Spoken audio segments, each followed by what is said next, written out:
നമസ്കാരം കൂട്ടുകാരെ, ഞാൻ പീറ്റർ ചോളി. ഇന്നത്തെ വീഡിയോ അതായത് സ്വർണ്ണവിലയും റബ്ബർ വിലയും. ഇന്നത്തെ സ്വർണ്ണവില എന്ന് പറഞ്ഞാൽ മാറ്റമില്ലാതെ തുടരുകയാണ്. ഒരു ഗ്രാമിൻ്റെ മുകളിൽ 22 ക്യാരറ്റ് 14,320, ഒരു പവന് 1,14,560. അതുപോലെ 24 ക്യാരറ്റ് 15,622.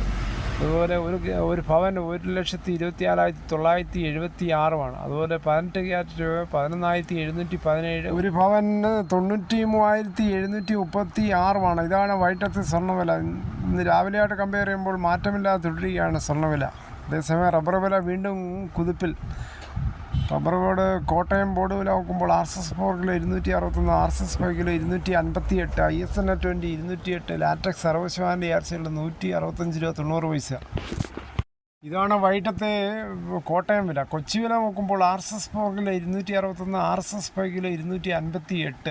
അഗർത്തല വില നോക്കുമ്പോൾ RSS 4 കിലോ 250, RSS 247. വിദേശ വില നോക്കുമ്പോൾ ബാങ്കോക്ക് RSS 1 295 രൂപ 23 പൈസ, RSS 4 291 രൂപ 46 പൈസ, RSS 3 291 രൂപ 88 പൈസ, RSS 4 291 രൂപ 1 പൈസ, RSS 5 290 രൂപ 57 പൈസ.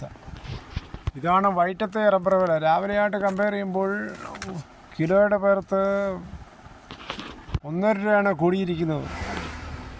എപ്പോഴും പറയുന്നത് RSS എന്ന് പറയുന്നത്, അതിൻ്റെ ഫുൾ ഫോം എന്ന് പറയുന്നത് റബ്ബർ വ്യവസായത്തിൽ റിബിഡ് സ്മോക്കഡ് ഷീറ്റ്സ് എന്നാണ്.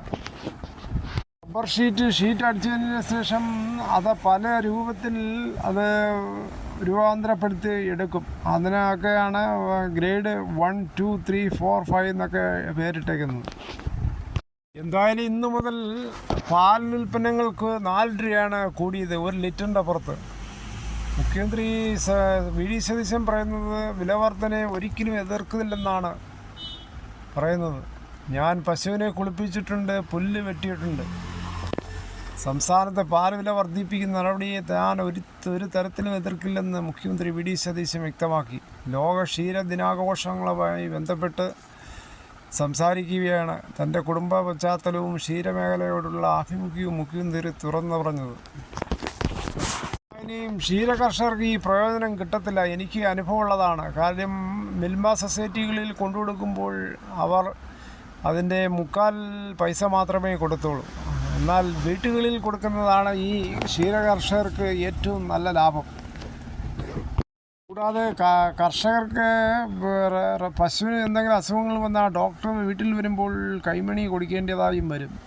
അങ്ങനെയൊക്കെ വൻ സാമ്പത്തിക നഷ്ടമാണ് ഈ ക്ഷീരമേഖലയിൽ ഉണ്ടാകുന്നത്. മുമ്പ് നിയമസഭയിൽ ക്ഷീരകർഷകരുടെ ശക്തനായ വക്താവാണ് താൻ അറിയപ്പെട്ടതെന്നും തൊഴിലുറപ്പ് തൊഴിലാളികൾ പുല്ല് ചെത്തിക്കളയുന്നത് കാണുമ്പോൾ പുല്ല് പശുക്കൾക്കുള്ളതാണെന്നും ബോധ്യത്തിൽ തനിക്ക് ദേഷ്യം വരുമായിരുന്നുവെന്നും മുഖ്യമന്ത്രി പങ്കുവച്ചു. പ്രതിപക്ഷ നേതാവായിരുന്നപ്പോഴും പാലിൻ്റെ വില കൂട്ടിയപ്പോൾ താൻ എതിർത്തില്ലെന്നും പറയുകയുണ്ടായി. ഇപ്പോൾ ക്ഷീരവകുപ്പ് കൈകാര്യം ചെയ്യുന്നത് കൊല്ലം MLA ആയ ബിന്ദുകൃഷ്ണ ആണ്. സംസ്ഥാനത്ത് 1 കോടി ലിറ്റർ പാൽ ഉൽപ്പാദിപ്പിക്കുകയാണ് ലക്ഷ്യമെന്നും ഇതിൻ്റെ പുരോഗതി എല്ലാ മാസവും താൻ നേരിട്ട് പരിശോധിക്കുമെന്നും മുഖ്യമന്ത്രി വി ഡി സതീശൻ പറയുകയുണ്ടായി. എന്തായാലും ധാരാളം കഷ്ടപ്പാടുള്ള ക്ഷീരമേഖലയെ നല്ല രീതിയിൽ ഗവൺമെൻറ് സംരക്ഷിക്കട്ടെ എന്ന് ആശംസിക്കാം. ഇതോടുകൂടി ഈ വീഡിയോയുടെ പൂർണ്ണമാകുന്നു. ഇത്രയും സമയം ക്ഷമയോടെ കേട്ടിരുന്നത് വളരെയധികം നന്ദി.